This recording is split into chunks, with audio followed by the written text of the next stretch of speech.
В ръцете си държа един от телефоните на марка почти непозната до този момент на широката публика в България. Става дума за китайския Huawei, който все по-често ще срещаме на пазара. Преди време официално се появи Android-базираният таблет MediaPad, а сега и това. Нека дръпнем завесата и разкрием Huawei U8860 Honor. Като дизайн смартфонът е изключително изчистен. Нещо много нетипично за китайските машини. Апарата, който попада в ръцете ми, е комбинация от черно и бяло, но според производителя след официалната му премиера в България ще се продава само в черна такава. Според мен обаче не биха сбъркали, ако пуснат и чисто бяло. Аглите са заоблени, а формата е стандартна.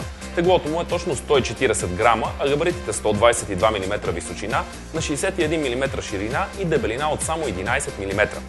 Дисплеят е 4-инчов капацитивен TFT touchscreen с поддръжка на Multitouch.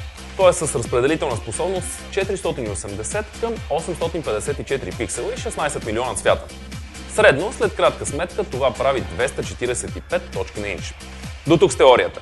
Нашите тестове показаха, че дисплея има добър контраст, но при автоматична яркост малко е тъмен. Все пак при ръчна настройка достигаме добро цветоподаване. Сензорите предават добре движението на пръста върху приложенията.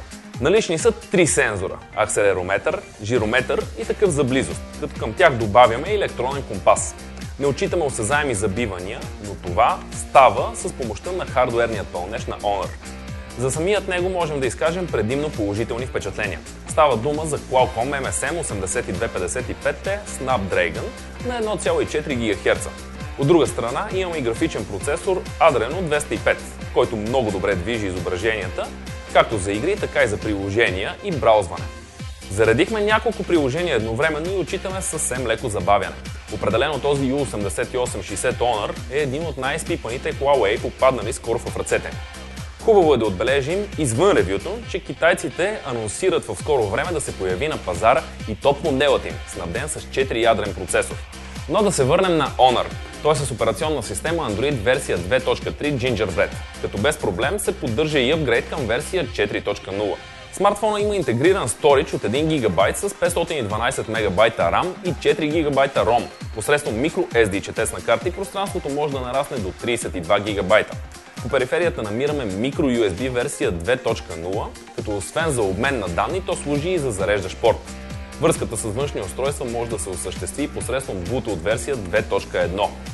Камерите са две, основна с 8 мегапиксела и максимална разделителна способност 3264 към 2448 пиксела и спомагателна с 2 мегапиксела за провеждане на видеоразговори.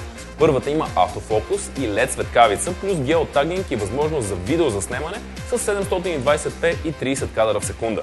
Телефона се захранва от литиево-ионна батерия с заряд от 1930 мАч.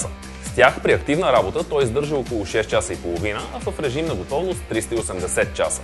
Цената на която към момента се предлага Huawei U8860 Honor в България е около 689 лева.